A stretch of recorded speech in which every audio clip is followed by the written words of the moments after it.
Sua mentalidade determina onde você chega e o que você faz.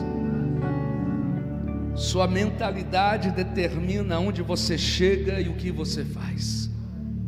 É no teu pensamento, é na tua mentalidade que vai determinar aonde você vai chegar e o que você vai fazer.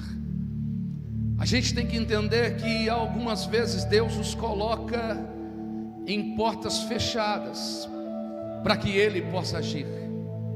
Portas fechadas não é tão ruim, porque Deus às vezes fecha algumas portas para poder agir em nossa vida. Olha só o que a Bíblia diz em Mateus, que quando nós entrarmos no nosso quarto, nós devemos fechar a porta e colocar o rosto no chão, em terra, num sinal de humildade, que o Senhor que nos ouve em secreto nos recompensará e nos honrará publicamente. A gente percebe que quando Mesaque, Sadraque e Abidnego entraram na fornalha e a porta se fechou, Deus se manifestou e andou entre os três amigos. A gente percebe que quando a porta do sepulcro de Lázaro fechou, Jesus interviu e veio ressuscitá-lo. Eu entendo que algumas portas se fecham para a manifestação de Deus. Paulo e Silas estavam na prisão, a porta da prisão se fechou, e quando se fechou houve um terremoto e uma manifestação para que eles pudessem ver a glória de Deus e o poder de Deus. Existem portas que se fecham para que nós não venhamos a enxergar como é que Deus está fazendo. Chacoalha quem está do teu lado, fala: toda porta fechada é uma oportunidade do agir de Deus na tua vida. Você crê nessa palavra? Aleluia. A gente tem que compreender que a gente escuta muitas palavras. A gente escuta muitas palavras, e algumas palavras podem vir para o nosso pensamento, para a nossa mentalidade. Mas eu tenho que entender que eu não tenho que me preocupar com aquilo que eu ouço e as palavras que foram ditas, mas eu tenho que me preocupar com o que é que eu faço com as palavras que eu recebi. A Bíblia diz que a fé vem por ouvir e ouvir a palavra de Deus. Se a fé vem por ouvir a palavra de Deus, eu tenho que me preocupar não é com aquilo que eu ouço, mas o que é que eu faço com aquilo que eu ouvi. Ouvir todos ouvem, mas fazer algo com aquilo que ele ouviu faz diferente. Por isso que quando Deus libera uma palavra, o que vai fazer a diferença não é só você ouvir aqui nessa noite, mas é o que você vai fazer depois que ouvir esta palavra aqui dessa noite. Abra sua Bíblia comigo no livro de Lucas, capítulo de número 15, verso de número 11. Lucas capítulo de número 15, verso de número 11. Cadê os músicos aí? Pode ir aí os músicos aí. Guitarra, baixo. Deixa Deus usar vocês aí, Andrezinho. Amém? Glória a Deus. Lucas capítulo 15, verso 11. Jesus continuou: um homem tinha 2 filhos. Pode passar. Verso 12. O mais novo, o novo reivindicou do seu pai: dá-me a parte da herança, a que tenho direito. E com sentimento o pai repartiu sua propriedade entre eles. Verso 13. Não se passou muito tempo e o filho mais novo reuniu tudo que tinha, partindo para as terras distantes, e lá esbanjou todos os seus bens, vivendo de forma irresponsável. Amém? Pode vir comigo, irmão. Vem comigo, já pode vir. Glória a Deus. Pai, em nome de Jesus, nós te louvamos, glorificamos, exaltamos o teu nome. O Senhor é digno de toda a honra, de toda a glória e de toda a adoração. Pedimos ao Pai que a tua palavra seja pregada com sabedoria, com intrepidez, e que o Senhor fale aos nossos corações. Que ninguém venha sair daqui da mesma maneira, do mesmo jeito, mas que nós venhamos sair daqui impactados, transformados, modificados pelo poder da tua palavra, em nome de Jesus. Amém e amém. Amém. Amém. Está pronto aí, Wesley? Faz o som do céu aí. Qual é o som do céu? Sabe não? Não chegou lá ainda não? Glória a Deus. Lucas capítulo de número 15 fala sobre a questão de perdas. Se a gente observar todo o capítulo de número 15, está falando de perdas, mas todas as perdas que tem no capítulo de número 15, essas perdas foram recuperadas. Essas perdas não foram para sempre, mas foi um período de tempo, e depois elas foram recuperadas. Então o que eu aprendo em Lucas capítulo de número 15, é que às vezes a gente pode perder alguma coisa durante um tempo, mas nunca será para sempre. Algo a ser recuperado durante um tempo determinado por Deus. Então eu quero liberar esta palavra sobre a sua vida, que se houve perdas é só por um período de tempo, mas o que se perdeu será recuperado em nome de Jesus, amém? Você pode chacoalhar quem está do teu lado e dizer assim: tudo que foi perdido será recuperado. Tudo que foi perdido será recuperado. O que pode ter sido perdido, pastor? Alguns valores, alguns conceitos, pode ter sido perdido alguns princípios, pode ter perdido o amor, a fé, a esperança, pode ter perdido algo que foi abstrato, como pode ter perdido algo que foi físico, algo que talvez foi uma posição, mas tudo que foi perdido será recuperado. Eu vou falar de novo até você entender: tudo que foi perdido será recuperado. Até os anos perdidos serão recuperados, até o tempo perdido será recuperado, até a tua alegria perdida será recuperada, até os valores e conceitos perdidos será recuperado. Se tem alguém que acredita nessa palavra, levanta sua mão e adora o nome dele.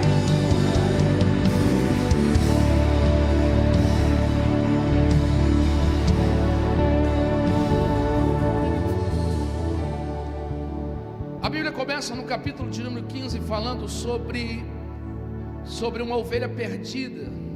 A primeira é a ovelha perdida, que ela se afasta do bando que ela está, e ela tem sentimento de direção, e ela percebe que ela está perdida, e ela começa a gemer, ela começa a chorar, e o pastor deixa as 99 ovelhas e vai em busca da ovelha que está perdida, e ela sabe que está perdida. Mas logo em seguida Jesus conta uma outra parábola. Todas as vezes que Jesus está contando uma parábola, Ele quer nos ensinar alguma coisa, e o capítulo 15 é o capítulo da parábola daquilo que se perdeu. Então primeiro foi a ovelha que se perdeu, e ela tem sentimento de perda, ela tem sentimento de direção, ela entende que está perdida, mas não consegue voltar. Então o pastor vai atrás dela, porque ela está gemendo, porque ela está gritando, e ele consegue identificar e trazer ela de volta. Logo em seguida tem uma outra parábola, que é da dracma perdida, uma moeda perdida, onde a mulher perde essa moeda dentro de casa. Agora a moeda não sabe que está perdida, ela não tem sentimento de direção. A moeda não tem um sentimento que ela está perdida, mas não sabe que está perdida, porque ela não reage, ela não fala nada, ela está na inércia. E a mulher procura, chama ali as amigas, depois de encontrar, faz uma grande festa, uma alegria, dizendo: olha, eu achei a moeda perdida. E ali ela celebra, porque ela recuperou a moeda dela. Assim como a ovelha foi recuperada, a dracma, que é a moeda, também foi recuperada. Logo em seguida entra uma outra parábola. Jesus está falando e Jesus está ensinando alguma coisa, ele quer falar para o povo judeu. Aí entra um pai que tem 2 filhos, e esses 2 filhos agora que o pai tem, um é mais novo, o outro mais velho. O mais novo agora pede ao pai para que ele possa adquirir toda a herança do pai, porque ele quer sair de casa, ele quer ir para fora, ele quer ir embora. E ele vai embora, ao ponto que ele fica perdido, ele tem senso de direção, que do lado de fora ele vai perceber que ele está perdido. Ele cai em si, ele fala: olha, os funcionários do meu pai têm mais do que eu tenho aqui do lado de fora. Então ele tem senso de direção, ele percebe que ele está perdido, ele se arrepende, ele vai voltar para casa. Mas o filho mais velho, ele está dentro de casa, está perdido, mas ele não sabe que ele está perdido. Então Jesus só está fazendo um preparativo, contando sobre a dracma perdida, que ela não sabe que está perdida, a ovelha perdida que percebe que está perdida, e logo em seguida ele vai falar que o pai tem 2 filhos. Um percebe que está perdido do lado de fora, e o outro do lado de dentro, ele não percebe que está perdido. Você entende o que Jesus está dizendo? A ovelha do lado de fora percebe que está perdida, mas a dracma que está dentro de casa, ela não percebe que está perdida. O filho mais novo que sai de casa, vai para o lado de fora, chega uma hora que ele tem senso de direção e ele percebe que ele está perdido. Mas o filho mais velho que está dentro de casa, ele não percebe que ele está perdido, mas ele está perdido. Mas ao final dessas 3 parábolas, a gente entende que tudo que foi perdido foi recuperado. Tudo que foi perdido foi recuperado em nome de Jesus. Em nome de Jesus eu profetizo sobre a sua vida: tudo que foi perdido será recuperado em nome de Jesus, aleluia. Mas vamos lá para o capítulo 15, verso de número 11. Alguém pode colocar aí o verso de número 11? Jesus continuou: um homem tinha 2 filhos, porque ele vem contando a parábola da dracma, a parábola da ovelha perdida, e ele continua contando porque ele quer ensinar. Jesus então fala: um pai tinha 2 filhos. Está falando sobre um pai, 2 filhos. Agora percebe que 2 filhos com o mesmo pai, morando na mesma casa, no mesmo ambiente, debaixo do mesmo teto, são totalmente diferentes. Um filho é mais ousado, o outro filho é mais quieto. Um filho, ele pede ao pai a sua herança, enquanto o outro não pede nada. Você percebe que os 2 estão morando na mesma casa, cresceram juntos, têm o mesmo pai, mas são totalmente diferentes um do outro. Eles não são iguais. Cada um de nós temos uma identidade, cada um de nós percebemos o mundo diferente do outro. Nunca nós seremos iguais. Essa parábola que Jesus está contando, uma comparação: esse pai é um pai que é Deus, e os filhos somos nós. Agora percebe-se que somos um diferente do outro. Nós nunca seremos iguais. Podemos ouvir a mesma palavra, frequentar o mesmo ambiente, estar nos relacionando com as mesmas pessoas, mas nós vamos ser diferentes, vamos perceber o mundo diferente. Nunca nós vamos ter alguém que é igual a nós. Nós nunca vamos, nós não somos robôs.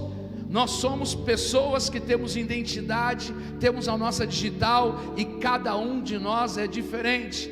Não dá para que eu possa fazer o outro ser igual a mim e eu querer ser igual ao outro. Nós temos a nossa identidade, nós temos a nossa digital. E o mais interessante é que Deus nos ama do jeito que nós somos. Deus nos ama da maneira que nós somos. Um é mais calado, o outro é mais falante. Um é mais tímido, o outro é mais ousado. Um fala muito, o outro fala pouco. Um é mais introvertido, o outro é mais extrovertido. Cada um de nós somos diferente, e Deus nos ama da maneira que nós somos. Nós precisamos aprender que não é porque alguém é de uma maneira e que Deus ama porque Ele é daquela maneira. Deus nos ama por aquilo que nós somos e não por aquilo que nós fazemos.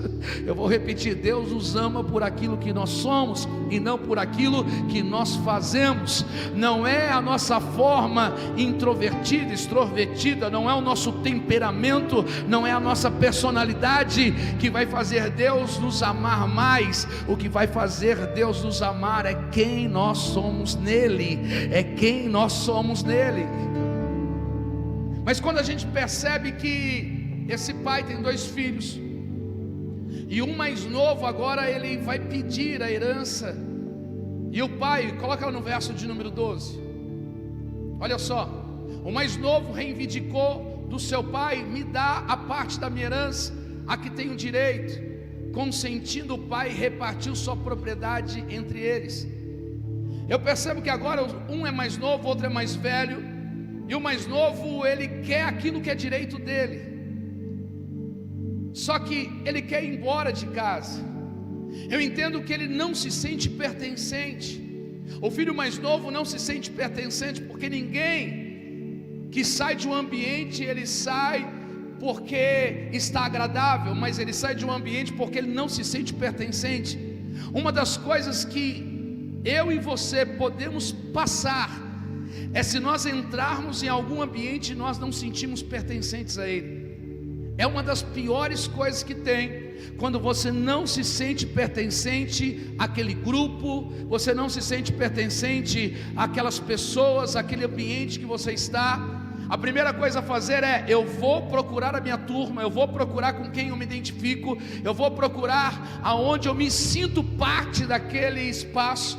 É por isso que nós vivemos um tempo de pessoas, sempre os adolescentes, que eles acabam saindo de um lado para o outro, jovens acabam saindo de um lado para o outro, porque ele não se sente pertencente naquela roda de amigos, e ele vai para uma outra roda de amigos. Corre o risco ainda de pessoas poderem fazer o que as pessoas estão fazendo só para se sentir pertencente. Corre o risco de pessoas entrarem em um ambiente para elas se sentirem pertencentes, para elas se sentirem acolhidas, elas começam a querer fazer o que as outras pessoas estão fazendo só para se sentir acolhida. Quem aqui não foi jovem e que talvez entrou em um grupo de amigos e que para você se sentir parte daqueles amigos, você começou a fazer o que eles estavam fazendo? Porque se você fosse tão diferente, você não seria acolhido, seria visto diferente e você não seria aceito. Então, para ser aceito, a pessoa começa a fazer o que os outros estão fazendo. O que esse jovem aqui mais novo tem é que ele não sente parte da família, ele não sente parte de uma casa, de um lar. Então ele quer pegar as suas coisas, ele quer sair, ele quer ir embora. Só que interessante que o filho mais velho também não se sente pertencente a esta família, não tem um sentimento que faz parte. Coloca para mim o verso de número 21, por favor. Verso de número 21, Lucas 15, 21.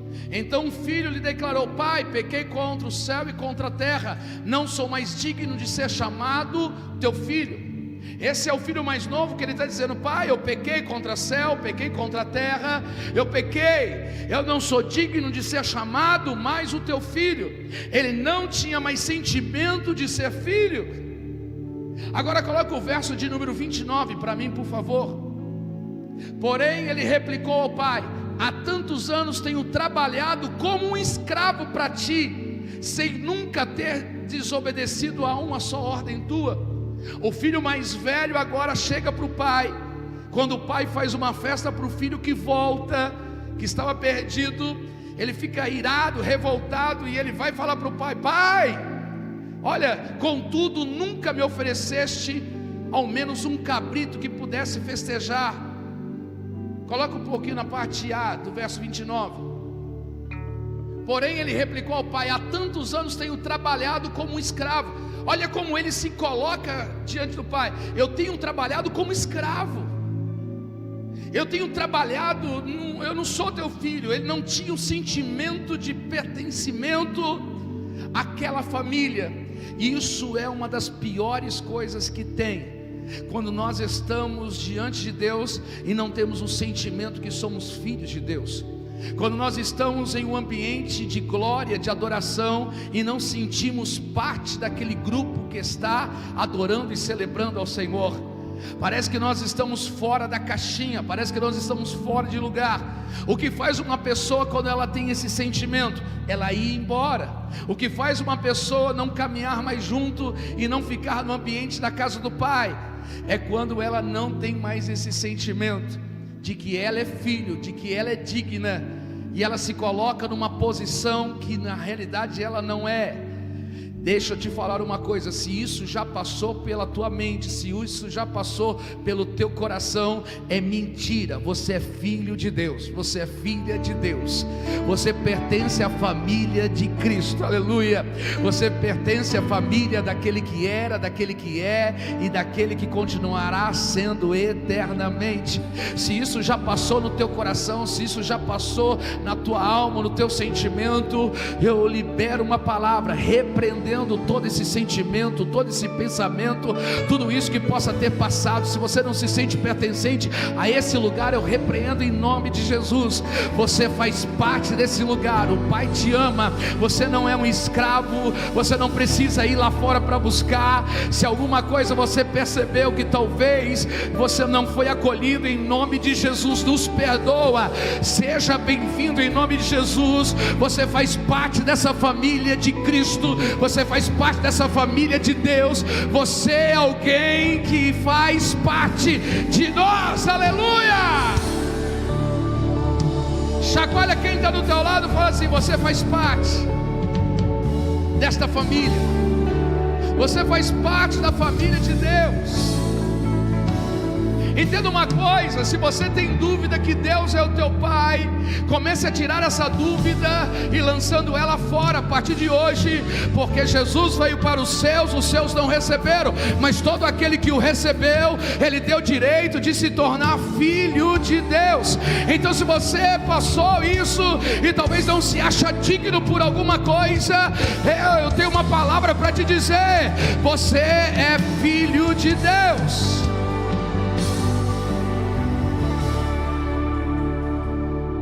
Entenda que Deus te ama e Deus me ama por aquilo que nós somos e não por aquilo que nós fazemos. Quando o Pai está falando e dando testemunho do Cristo que está se batizando, a Bíblia diz que os céus se abriram, uma voz saiu, e essa voz que saiu disse: este é o meu filho amado, em quem eu tenho muito prazer. E quando o Pai fala isso para o filho que está se batizando, Ele poderia ter falado: este é aquele que vai morrer e ressuscitar, este é aquele que vai libertar o cativo da prisão, esse é aquele que vai andar sobre o mar, esse é aquele que vai multiplicar pães. Não estaria nada errado o Pai falar sobre isso, sobre o Cristo, mas Ele poderia dizer assim: olha, esse é aquele que vai ressuscitar Lázaro, esse é aquele que vai expulsar demônio, esse é aquele que vai multiplicar pão. Não estaria nada errado dele falar isso, mas tudo que ele falasse, ele estaria falando com aquilo que ele faria. E antes de Jesus fazer qualquer coisa, o Pai disse: este é o meu filho amado, a qual eu tenho prazer. Pai ama não é por aquilo que Jesus vai fazer, mas ama a Jesus por aquilo que Ele é. Ei, tem uma palavra para de Deus na tua vida nessa noite: Deus te ama por aquilo que você é e não por aquilo que você faz.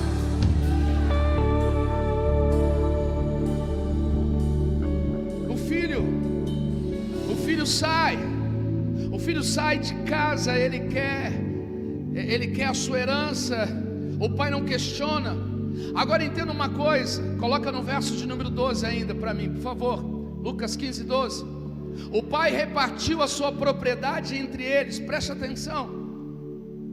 O filho mais velho recebeu a herança pela ousadia do filho mais novo. O filho mais velho, ele também recebe a herança pelo pai, pela ousadia do filho mais novo dizer: eu quero a minha herança. E o pai repartiu entre eles. Não foi só o mais novo que recebeu, mas a herança também do mais velho.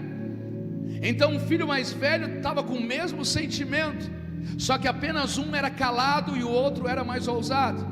Um era mais introvertido, o outro era mais extrovertido. Um teve coragem de poder ir embora, mas o outro ficou dentro de casa.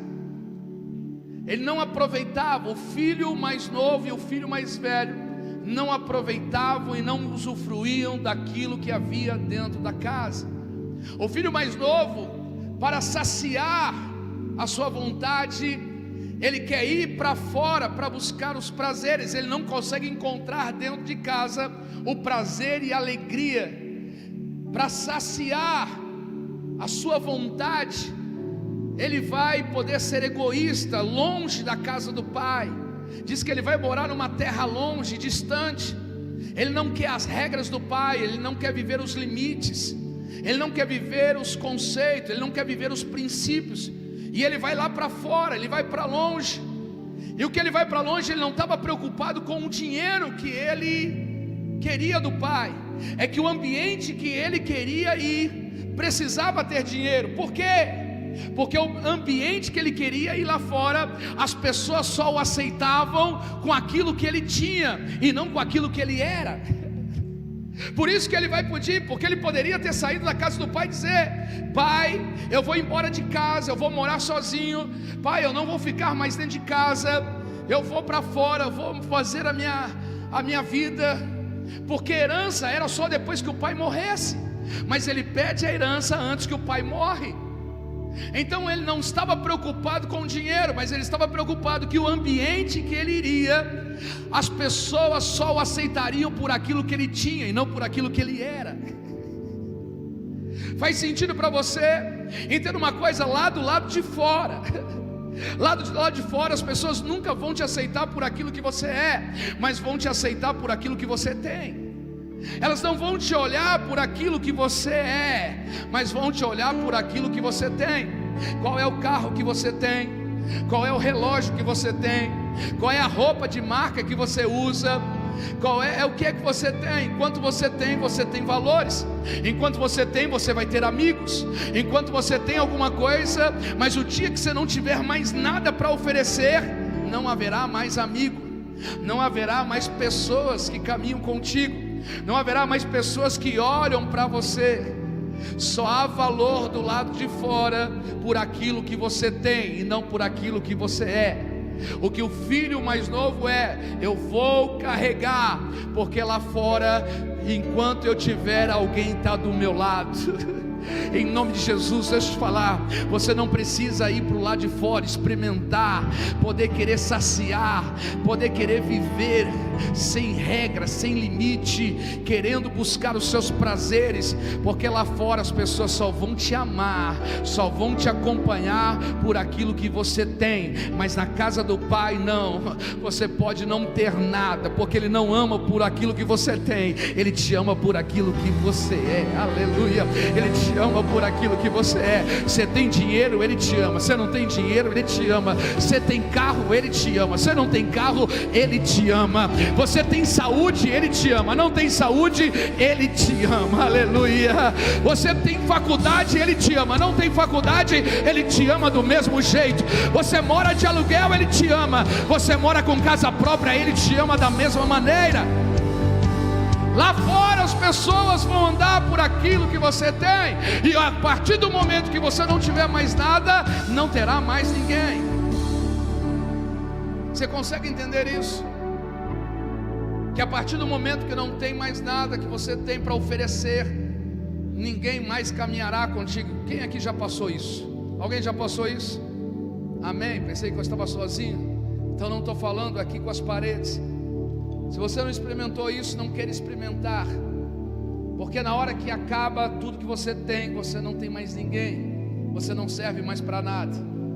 Mas aqui não, aqui na casa do pai, irmão, você pode estar colocado lá no chão, que ele te ama, ele coloca de pé. Aqui na casa do pai, você pode ter certeza que ele não te abandona, ele não te deixa, ele não te larga. Ele não está preocupado com aquilo que você carrega, ele só está preocupado com aquilo que você é. E quando está do lado de fora, essa busca insaciável pelo prazer, querer viver longe de limites. Por quê? Porque dentro da casa do pai tinha limites, tem regras, não é tudo à vontade, não é tudo do jeito, não. Mas tudo isso, limites, regras, conceito, o pai coloca aqui, orienta ali. Isso fazia que ele pudesse criar maturidade. A imaturidade levou aquele menino a poder viver uma vida dissoluta. No entanto, que o dinheiro que foi dado na mão dele, ele gastou tudo do lado de fora, rapidamente. Sabe por quê? Porque a partir do momento que você não for um bom administrador, não adianta você ter em suas mãos muitas coisas. A primeira coisa que ele precisava aprender era ser um bom administrador, e o bom administrador era o pai. Primeiro nós precisamos aprender a administrar, depois Deus precisa dar algo na nossa mão. Às vezes a gente pede: Senhor, dá, mas se a gente não souber administrar, tudo que a gente recebe vai embora. Primeiro eu tenho que pedir: Deus, me ajuda e me ensina a ser um bom administrador, me ensina a poder ser aquela pessoa que é organizada, planejada, porque se vier na minha mão não vai adiantar nada, tudo vai embora. Ele recebeu a herança, ele ficou rico, mas logo depois acabou tudo, ele perdeu tudo, porque ele não sabia administrar, a imaturidade dele. E quantas pessoas às vezes não sabem administrar o que tem na mão e fica pedindo: Deus, me dá, sendo que a primeira coisa: Senhor, me ensina. Você pode falar com Deus: Deus, me ensina, me dá sabedoria, me dá graça, Senhor, me dá entendimento, que eu seja um homem, uma mulher que planeja, que eu saiba administrar. Diga: que eu saiba administrar as minhas finanças, que eu saiba administrar a minha casa, que eu saiba administrar o meu cônjuge, que eu saiba administrar os meus filhos, que eu saiba administrar a minha própria vida. Aleluia. Em nome de Jesus, eu creio que nessa noite, antes de Deus poder lhe dar e proporcionar qualquer coisa que você peça, a primeira coisa é a administração, é sabedoria de Deus. Em nome de Jesus, alguém entende que sabedoria de Deus é o princípio que vai te fazer você administrar, para que depois Deus possa lhe dar sabedoria para administrar. Ele perde tudo, e quando ele perde tudo, aquilo que ele tinha, e ele gasta de uma forma sem saber administrar. E quando ele perde tudo, aquele filho mais novo, ele cai em si. Diga comigo: cai em si. Como diz um dito popular da minha época, caiu a ficha. Como diz um dito popular de hoje, virou a chave. Caiu em si. Ele trouxe a consciência. Quando chegou na sua consciência, ele deu um basta. Quando chegou no seu entendimento, no seu intelecto, o que ele estava fazendo, deu um basta.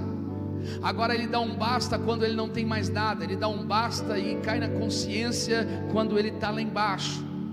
Algumas vezes a gente precisa sair de um pedestal para que a gente possa cair a ficha. A gente às vezes só vai entrar em consciência quando a gente muda de nível, muda de situação. A gente chega num estado que a gente vai cair a ficha, que vai cair em si, vai ter consciência. Quantos aconselhamentos eu dou de casais e às vezes um casal, uma parte errou, e aí vinha errando, aí caiu em si, fala: meu Deus, o que é que eu fiz? Aí quando viu, já tinha perdido. Quantas pessoas às vezes pecavam, erravam, e aí foi descoberto o pecado, aí daqui a pouco ela perdeu, disse: o que eu fiz? Eu caí em si. Entenda uma coisa, que ele cai em si, caiu a ficha, virou a chave, veio a sua consciência. Foi a partir dali que a sua mentalidade vai agora determinar para onde ele vai e o que ele vai fazer. É quando cai em si, é quando vem a consciência. Não adianta falar, irmãos, não adianta você dar sermão em alguém, não adianta você ficar falando se a pessoa não cair em si, não vier para a consciência. A consciência é o que vai nos fazer determinar o que nós vamos fazer e aonde nós vamos chegar. A consciência. Sabe aonde que Deus trabalha? Deus trabalha na consciência. Não é por força nem por violência, mas é pelo Espírito de Deus. Deus trabalha na consciência. É conscientizando. Quando eu aceitei a Cristo como Jesus, como Salvador da minha vida, foi plena consciência. Eu caí em si, eu disse: para onde eu vou morar? Eu quero morar na eternidade. A vida um dia vai acabar, e para onde eu vou? Eu disse: eu quero Jesus, porque Jesus é o caminho, a verdade e a vida. Jesus é o mediador entre Deus e os homens. Ele é o único que pode levar o ser humano à eternidade, ao Pai. Eu caí em si porque a vida é curta, a vida qualquer hora pode te pegar de surpresa. Então eu disse: eu preciso de Jesus, eu quero Jesus como Senhor e meu Salvador. Não é religião, mas é o Cristo Salvador. Eu quero que Ele seja mediador entre eu e Deus. Eu quero ir por Ele, porque Ele é o caminho, a verdade e a vida. Aí eu caí em si, eu aceitei a Jesus. Não foi pela dor, não foi pela questão de sofrimento, mas foi pela questão de consciência. Diga para quem está do teu lado, fala: Deus trabalha na consciência. Sabe aquele teu filho? Deus vai trabalhar na consciência. Sabe aquela tua mãe? Deus vai trabalhar na consciência. Sabe o teu pai? Vai trabalhar na consciência. Para de ficar brigando com alguém, para de ficar machucando alguém, para de ficar insistindo com alguém. Não é por força, não é por violência, mas ela pela consciência. Olha o que Jesus faz. Os fariseus vêm trazendo uma mulher que foi pega num ato de adultério. Ela pecou, ela errou. E quando os fariseus vêm trazendo aquela mulher perante Jesus, para ver o que Jesus ia fazer, se Jesus ia condenar, se Jesus ia fazer alguma coisa contra a lei de Moisés, o que Jesus ia fazer? Jesus naquele momento olha para todos e fala: quem não tiver pecado, lance a primeira pedra. Aonde que Jesus lançou a palavra? Na consciência, porque todos os homens estavam com pedra na mão para apedrejar a pecadora. Existia uma lei que o pecador deveria ser apedrejado e morrer apedrejado. Então, se aquela mulher pecou, o que Jesus fez é: quem não tiver pecado, lance a primeira pedra. Aonde foi que Jesus trabalhou? Na consciência, no pensamento. Aqueles homens com as pedras na mão, só começou a cair pedra daqui, pedra dali, pedra de lá, porque Jesus sabia que todos pecaram e todos carecem da glória e da graça de Deus. Aleluia. Eu vou repetir: todos pecaram e todos carecem da graça e da misericórdia e da bondade de Deus. As pedras caíram. Jesus olhou para aquela mulher e disse: aonde estão os teus acusadores, mulher? Eles foram todos embora. Jesus disse: ei, vocês estão acusando, essa mulher pecou, errou. Jesus poderia dar um sermão para ela, Jesus poderia defender aquela mulher, falar um monte de coisa para aqueles homens. Vocês são pecadores, vocês são errantes e agora querem matar ela. Não, Jesus trabalhou na consciência. Deus trabalha no pensamento. Olha quando Jesus está andando juntamente com seus discípulos. Pedro anda com Jesus 3 anos. Só que Pedro anda com uma espada do lado, na bainha. 3 anos andando com Jesus e está andando armado. Chega um momento que Jesus é pego pelos romanos. Daqui a pouco Pedro, ele puxa da espada e tenta cortar o pescoço do soldado. Só que Pedro não arranca o pescoço, ele desvia, arranca a orelha. Só que não foi de um soldado, foi do sumo sacerdote. Era aquele que seria sumo sacerdote, ele arranca a orelha. Aí Jesus vai falar assim: Pedro, se com espada ferir, será ferido. Jesus não falou para Pedro arrancar a espada quando estava andando com ele. Você está andando comigo? Tira essa espada. Está andando comigo? Você está armado? Desarma aí. Você está muito armado. Não, no momento certo Jesus disse: se com espada ferir, será ferido. Aí Pedro entende naquele momento e cai em si, dizendo: eu não posso andar armado, eu preciso andar na dependência de Deus. Aleluia.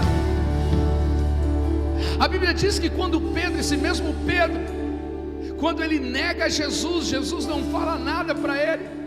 Mas quando Jesus está passando pela rua no Gólgota, Jesus está carregando a cruz, e quando Jesus está carregando a cruz, está carregando a sua coroa de espinho, está caminhando.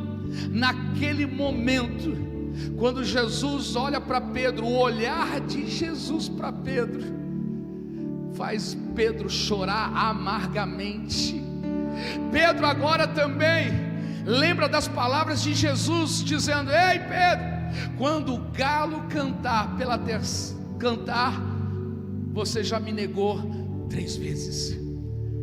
Quando o galo canta, Pedro entra na sua consciência do que Jesus havia dito. Não é por força, nem por violência, é pela consciência, em nome de Jesus. Nada vai ficar mais, talvez te colocando para ficar armado, para ficar fazendo alguma coisa errada, porque eu sei que hoje Deus está quebrando o jugo, Deus está quebrando paradigmas, Deus está quebrando laços do inferno, Deus está quebrando caminhos que talvez seja de morte.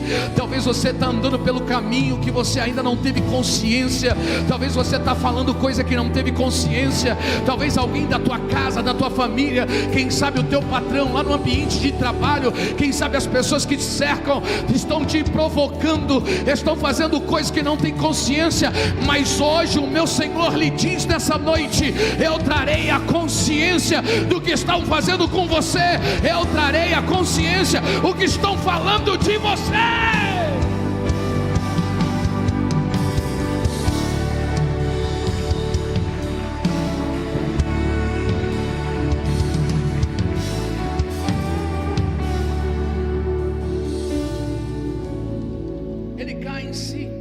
Ele traz a consciência. Sabe o que acontece com esse menino? Quando ele cai em si, a primeira coisa que acontece com ele, para dar a volta por cima, a primeira coisa que acontece para dar volta por cima, chama-se arrependimento. A consciência levou ele a se arrepender do que ele estava fazendo, do caminho que ele estava trilhando.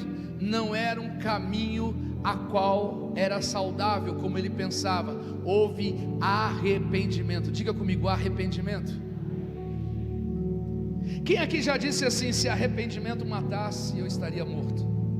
Alguém já disse esse dito popular? Se arrependimento matasse, eu estaria morto. Arrependimento. Mas o arrependimento traz restauração. O arrependimento traz perdão de Deus. O arrependimento traz o retorno do que foi perdido. O arrependimento traz aquilo que não estava mais nas tuas mãos. O arrependimento traz cura. O arrependimento traz alegria. O arrependimento faz você vencer. Ele se arrependeu. Sabe o que é se arrepender? Se eu pudesse voltar atrás, eu não faria de novo. Qual é a diferença, pastor, de arrependimento para aquele que tem um remorso? É que remorso, ele sente aquele momento de tristeza e fala: tudo bem, eu errei, mas se tivesse que fazer de novo, eu faria. Agora, arrependimento é aquilo que ele fala: se eu pudesse voltar atrás, eu não faria o que eu fiz, eu não iria por esse caminho, eu não falaria o que eu falei. Ele se arrependeu. E aonde tem arrependimento tem salvação. Aonde tem arrependimento tem intervenção de Deus. Aonde tem arrependimento tem mudança de fase. Aonde tem arrependimento tem mudança de nível. Aleluia. É por isso que a gente vai ver Esdras, vai ver Neemias, vai ver naqueles homens que quando saem do cativeiro da Babilônia, a primeira coisa que eles fazem é uma oração de arrependimento. Senhor, nós nos arrependemos pelos pecados, pelos erros que nós cometemos, pelos nossos pais que erraram, nós nos arrependemos. Sabe o que Deus faz? Recupera, restaura, renova e faz todas as coisas acontecerem na vida, em nome de Jesus. Aonde há arrependimento, há mudança. Aonde há arrependimento, há transformação.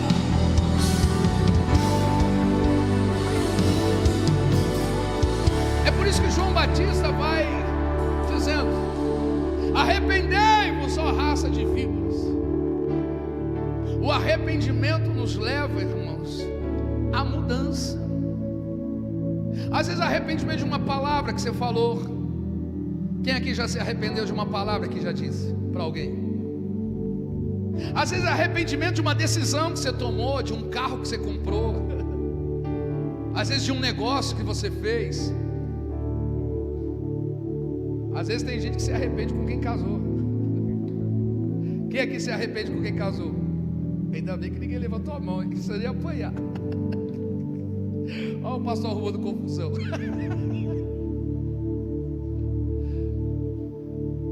Arrependimento. Mas é verdade, tem gente que se arrepende. Não soube escolher, não soube decidir, e aí se arrepende. Mas se eu pudesse voltar, arrependimento. Mas o arrependimento é algo que tem que vir lá do coração. Quando a gente se arrepende, as coisas mudam. Como? Ele se arrepende. O arrependimento, quando ele cai em si, quando ele vem à consciência que não deveria fazer isso, essa é a primeira questão que ele vem. E quando ele se arrepende, ele começa a formular uma frase, ele começa a formular agora um texto. Eu vou voltar para a casa do meu pai. Eu vou falar: pai, eu pequei contra o céu, pequei contra a terra, eu pequei contra o Senhor, pequei contra Deus, eu errei, eu falhei. Ele reconhece. Esse é o caminho, o reconhecimento das falhas, o reconhecimento dos erros. Essa é a nobreza que nós temos. A coisa mais difícil que tem é o ser humano reconhecer as suas falhas e os seus erros, sim ou não? A soberba, o orgulho, isso faz proceder à queda do homem, quando ele não reconhece que ele falhou. Olha que ele não colocou, olha só, ele não coloca dizendo: foi por causa do meu irmão que eu vim aqui, foi por causa que eu não me senti pertencente à casa que eu fiz isso, olha, foi porque o meu pai falou isso e eu fui embora. Não, ele reconhece que as falhas estão nele. Só que por muitas vezes nós temos a síndrome de Adão. Quando Deus aparece para Adão, Adão vai falar: Senhor, foi a mulher que tu me deste, por isso que eu comi do fruto proibido. Deus aparece a Eva e Eva: não, Senhor, eu fui induzida pela serpente, foi a serpente que me enganou. Sempre querendo achar um culpado, nunca dizendo: foi eu que errei, eu que falhei, a culpa é minha. Não, eu não fiz direito, não deveria. Eu estava aconselhando um jovem ontem, e aí separou, ele e a esposa separaram. Ele disse assim: pastor, era para mim estar bem, era para mim estar, eu estar numa empresa, e eu estar liderando, eu estar ali no auge, ganhando meus 15 mil reais por mês. E eu falei: por que você não está? É por causa da minha mulher. Ela me atrapalhou. Eu falei assim: mas ela foi lá na porta do emprego dizer que era para você sair? Não. Ela te fez cárcere privado para você não sair de casa e trabalhar? Não. Ela te proibiu você ir lá? Não. É porque ela reclamava, então eu decidi. Eu falei: então foi você, fala que você é. A gente tem dificuldade de reconhecer as nossas falhas, os nossos erros. Mas quando a gente faz isso, irmãos, tudo muda, tudo transforma. Ele diz: eu vou voltar para a casa do meu pai, eu vou voltar para o lugar de amor, eu vou voltar para o lugar aonde eu não me sentia pertencente, porque o único lugar que me aceita do jeito que eu sou, sem ser aquilo que eu tenho, é a casa do meu pai. Eu vou voltar para lá. E diz que ele vai correndo para retornar, vai correndo para poder dar um passo atrás. Agora, sabe o que é isso? Vencer o orgulho. Vencer o orgulho. Às vezes a gente é orgulhoso. O orgulho: você acha que eu vou voltar atrás? Você acha que eu vou voltar minha palavra atrás? Você acha que eu vou dar um passo atrás? Não. O orgulho mantém a gente como aquele filho comendo comida de porcos. Porque quando ele estava lá fora, longe da casa do pai, longe do amor do pai, ele começou a comer comida de porcos. O judeu nunca se aproximava de porcos. Sabe o que significa isso? Foi a parte mais humilhante, poder desejar comida de porco. Porque quando a gente está longe da casa do pai, quando a gente está distante do amor do pai, a gente passa momentos humilhantes. Mas quando a gente está na casa do pai, a gente é honrado, a gente é exaltado.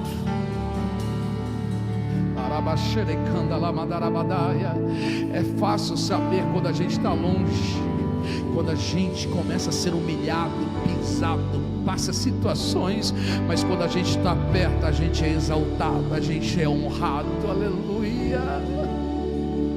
eu vou voltar para a casa do Pai, eu vou dar um passo atrás. Chacoalha quem está do teu lado e fala assim: não é vergonha voltar atrás não. Até Deus volta atrás, irmãos. Pastor, até Deus volta atrás, até Deus volta atrás. A Bíblia diz assim, que o profeta foi até a casa do rei Ezequias, e quando o rei Ezequias estava para morrer, o profeta Isaías entrou e disse: rei, coloca a tua casa em ordem, porque você vai morrer, a tua doença é para a morte. Deus falou para o profeta falar para o rei Ezequias. Quando o profeta saiu do quarto do rei, estava no pátio, nem tinha saído do palácio, Deus falou para o profeta Isaías: volta lá, fala para o rei Ezequias que eu estou acrescentando mais alguns 15 anos para ele viver. Sabe por quê?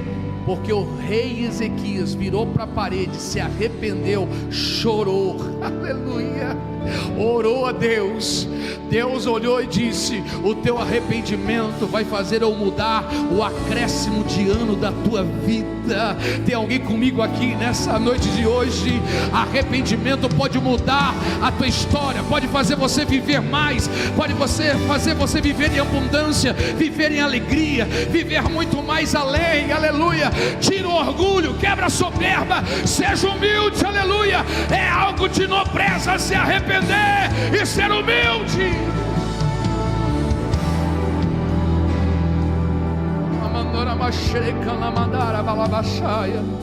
Tem pessoas que para mudar de situação, só falta um pouquinho de humildade, aleluia. Tirar o orgulho, tirar aquilo dizendo: não, é porque eu dei a palavra, não, é porque eu falei, é porque eu não volto atrás, eu sou assim. Porque senão você está achado de bobo, você está achado de idiota, você está achado de pessoa que não. O Senhor está dizendo: só falta assim para mim mudar a tua vida, só falta assim para mudar o teu nível, só falta assim para te abençoar, te curar, te salvar, te libertar, te prosperar. Só falta isso, aleluia. Só falta um posicionamento de humildade, porque os humildes serão exaltados, mas os exaltados serão humilhados.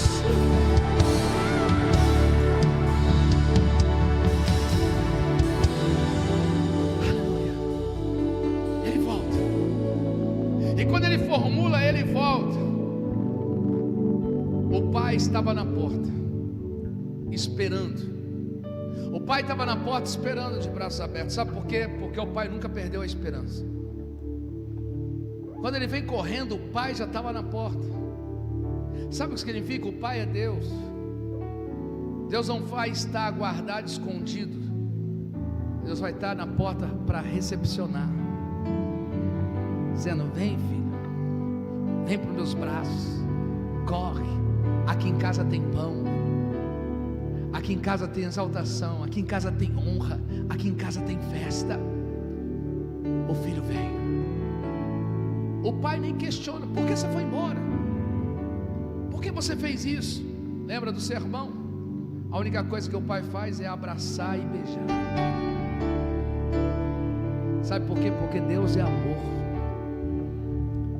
Às vezes a gente tem uma consciência de que errou, de que falhou, e a gente fala: não sou digno de poder ir para a igreja, não sou digno de seguir a Deus, não sou digno nem de tomar ceia, não sou digno nem de poder fazer nada.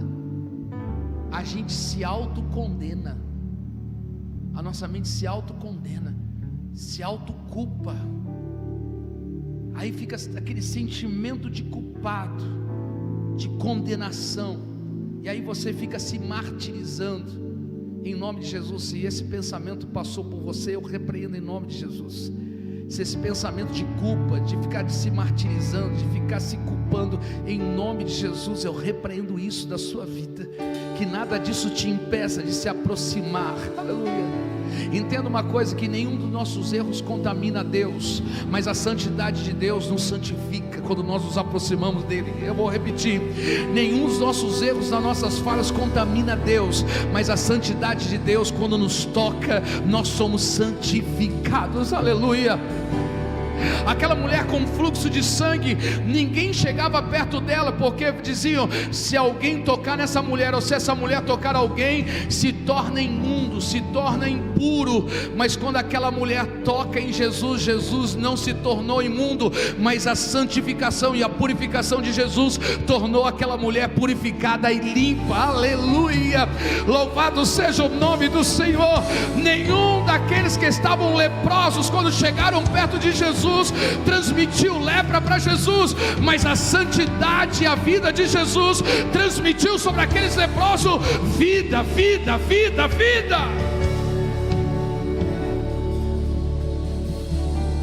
Ele volta, o pai abraça, e quando o pai abraça, a primeira coisa que o pai faz é coloca calçado nele.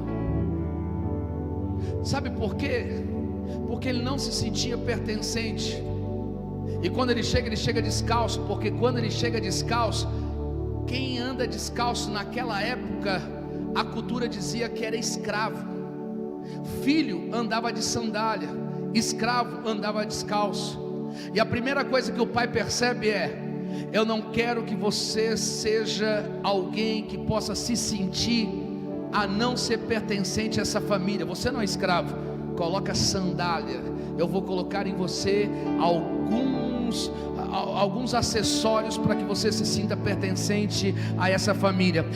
Os escravos andam descalço, mas você vai andar de sandália. Coloca a sandália nele, para que ele se sinta pertencente à família que ele mora. Ele não é escravo. Em nome de Jesus, irmão, deixa eu liberar sobre a tua palavra, a palavra do Senhor que está falando nessa noite. Tem algumas coisas que Deus vai agregar em mim, vai agregar em você, para que nós se sentimos pertencentes à família dele. Tem alguém que está me entendendo aqui o que Deus está falando nessa noite? Se precisa alguma coisa ser agregada na sua vida, ou agregada na minha vida, para nós nos tornarmos pertencente, então em nome de Jesus, que o Senhor calce os teus pés, que o Senhor calce os teus pés, só para você se sentir pertencente a essa casa, a essa família, a esse Deus grandioso.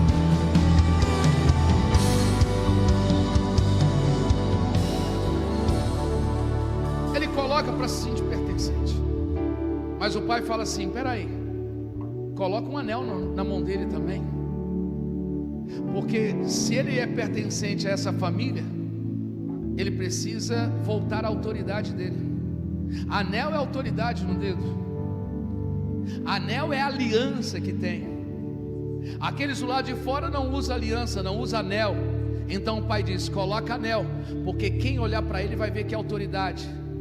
Normalmente um anel na mão de um fazendeiro, de um senhor, era autoridade, uma pessoa de posse. O escravo não usava. O que o pai estava dizendo: você estava lá fora sem autoridade nenhuma, mas agora quando você retorna para casa, eu faço voltar a autoridade sobre a sua vida. Primeiro eu coloco sandália nos seus pés para você se sentir pertencente, que você não é escravo. Segundo, eu trago nas tuas mãos um anel para voltar e retornar a autoridade que você havia perdido. Em nome de Jesus, volta a autoridade. Autoridade de pai, autoridade de mãe, autoridade de filho, autoridade de cristão, para levantar a mão e poder dizer na sua casa: Satanás, aqui não, aqui quem manda é Jesus, aleluia. Autoridade para poder levantar as mãos para o céu e repreender a enfermidade, autoridade para levantar as mãos para o alto e repreender qualquer entidade maligna, autoridade para poder dizer: ei, eu não serei humilhado, eu sou filho de Deus. Autoridade para saberem quem é você. Ei, autoridade para falar com teu filho, autoridade para falar com a tua casa. Sabe aquele filho que diz que vai desrespeitar o pai e a mãe? Você diz: não, filho, eu sou autoridade aqui. Eu posso ter errado, eu posso ter falhado, mas hoje Deus volta a autoridade para a minha vida. Tem alguém me entendendo aqui? Deus está dizendo: eu volto a autoridade espiritual para você. Eu volto à autoridade. Você já não tinha mais autoridade para orar, já não tinha mais autoridade para fazer nada no nome de Jesus. E hoje o Senhor está dizendo: arrependei-vos, volta, tira o orgulho, tira o egoísmo, volta para cá, porque eu te coloco acessório para você se sentir pertencente, mas eu volto à autoridade para que você possa pisar serpentes e escorpiões. Só menos a bateria, por favor. Autoridade. Autoridade. Sabe o que é um homem de autoridade? É como Elias. Não vai chover. Deus não falou nada para Elias, mas ele disse: não vai chover. Homem de autoridade. Manda Acabe preparar os carros, os cavaleiros, porque agora depois de 3 anos e meio vai descer chuva. Autoridade. Levanta sua mão para o alto assim. Levanta sua mão para o alto. Com toda a autoridade no nome de Jesus. Eu gostaria que você pudesse agora, com essa autoridade que o Senhor derrama sobre a sua vida, pudesse usar ela de forma imediata. Que aonde alguma coisa precisa ser mudada, que as tuas palavras com autoridade sejam escutadas, sejam agora colocadas diante do Senhor. Que a autoridade que o Senhor lhe concede nesse momento, você possa liberar sobre as palavras, que você possa liberar as palavras sobre a sua boca agora, em nome de Jesus. Que a autoridade que o Senhor lhe concede, homem, mulher, jovem, a autoridade no nome de Jesus, você pode dizer: dá um basta, chega, até aqui não, eu sou mais do que vencedor, eu posso todas as coisas daquele que me fortalece, eu não viverei mais essa fase, eu mudarei de fase, eu mudarei de nível. A autoridade no nome de Jesus, você pode usar a autoridade para que nada e ninguém possa te passar para trás. Use a tua autoridade agora nessa noite. Use a autoridade agora. Use a autoridade na tua casa. Use a autoridade nas tuas finanças. Use a autoridade agora sobre a tua vida, sobre a questão física, sobre a questão emocional. Manda embora agora isso que é medo, ansiedade, isso que é depressão. Manda embora agora na autoridade. Manda embora agora toda falência na autoridade do nome de Jesus. Manda embora agora tudo aquilo que te perturba, tudo aquilo que tira o sono, tudo aquilo que tira você do propósito, em nome de Jesus. Use da tua autoridade.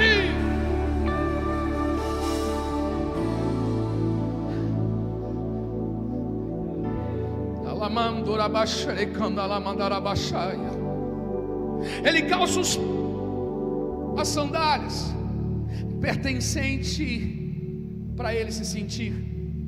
Ele recebe o anel para ter autoridade de volta. Mas o pai agora também pede para trocar as suas vestes, para colocar uma vestimenta limpa. Sabe o que significa as vestes?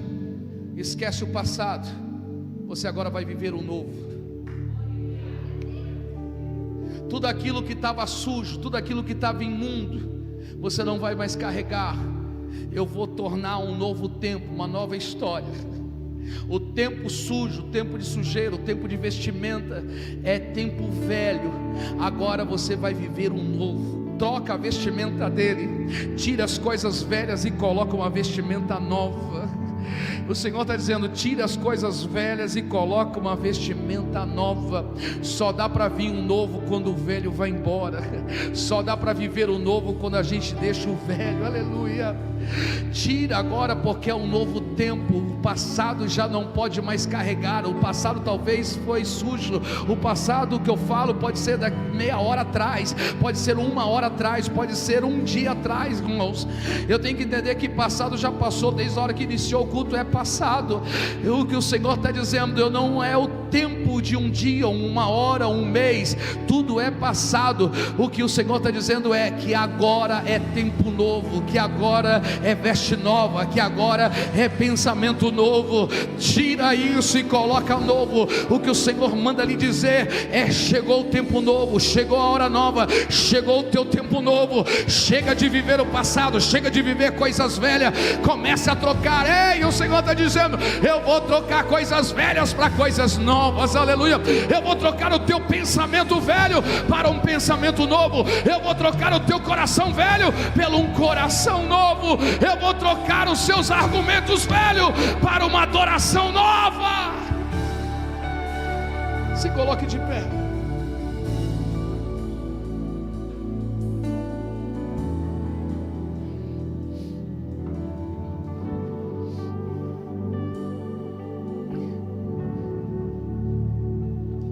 Diga comigo: sandálias novas. Sentimento de pertencimento. Acessório de se sentir pertencente.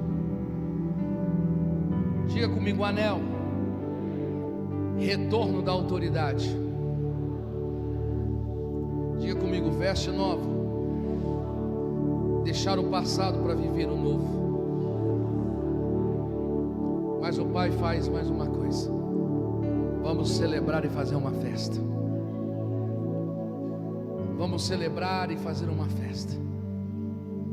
Ele pega o cordeiro mais gordo que tem e começa a celebrar. Vamos fazer uma festa. O meu filho que estava morto, agora reviveu. O meu filho que estava perdido, foi recuperado. Para toda recuperação tem celebração. Eu vou repetir: para toda celebração, para tudo aquilo que foi reencontrado, existe uma celebração.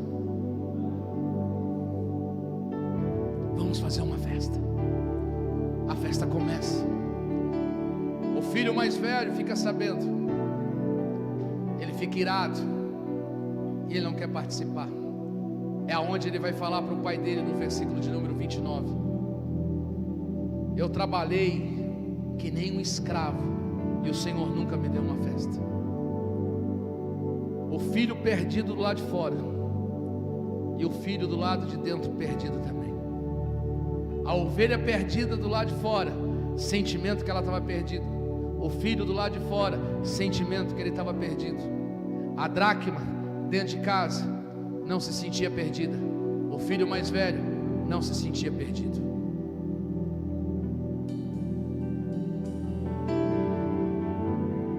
Mas quando o pai está fazendo a festa, dizendo: filho, tudo isso daqui é seu. A gente não aproveita dos benefícios que Deus nos dá. A gente não aproveita dos benefícios que Deus nos dá. O que existe de benefício para mim, para você, são milhares. Mas a gente só vem para a igreja e a gente fica ali e não aproveita de todos os benefícios. Deus tem prosperidade, Deus tem cura, Deus tem renovação, Deus tem restituição, Deus tem salvação, Deus tem vida plena. João 10:10, eu vim para que tenham vida e vida em abundância. Mas a gente não vive essa vida. A gente não aproveita dos benefícios. A casa é sua. A mesa está posta. A mesa está colocada. Na mesa tem cura. Na mesa tem prosperidade. Na mesa tem alegria. Na mesa tem abundância. Na mesa e na casa do Pai tem tudo para todos. Vamos celebrar. Mas eu nunca recebi nada. Você é filho.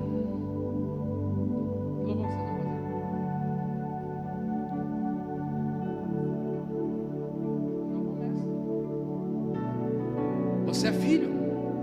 Você é filha. Por que ainda não mudou? Porque não aproveita do que tem na casa do Pai. A gente está dentro da casa do Pai e às vezes a gente está triste. A gente está dentro da casa do Pai e parece que não recebe. Aquele que pede, recebe. Filho, é tudo teu. Se você quiser, faz. As portas estão abertas. Aquele que pede, recebe. Aquele que busca, encontra. Aquele que bate, se acha. Pode começar, irmão. É tudo teu. É tudo teu. Deus tem cura. Deus tem porta aberta. Deus tem milagre. Deus tem um sobrenatural. Deus tem tudo. Você está na casa do Pai. Quantas pessoas falam: eu vou embora porque não aconteceu nada na minha vida. Você está aqui, é tudo seu. Todos são filhos, um é diferente do outro, mas tudo é nosso. Os céus estão abertos, a mesa está colocada, a festa para mim e para você.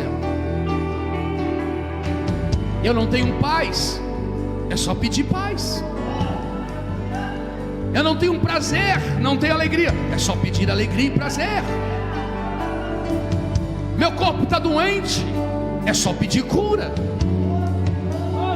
As portas estão fechadas, é só pedir para Ele abrir, Ele abre. Eu preciso do sobrenatural, Ele faz. A minha casa ainda não serve a Deus, é só pedir que você e a sua casa servirão ao Senhor. Eu ainda não fui batizado com o Espírito, é só pedir que Ele derrame o seu Espírito. Eu não tenho dons de línguas, de interpretação, não tenho dons de cura, eu não tenho dons de profecia, é só pedir que Ele dá. A casa do Pai, a casa é sua.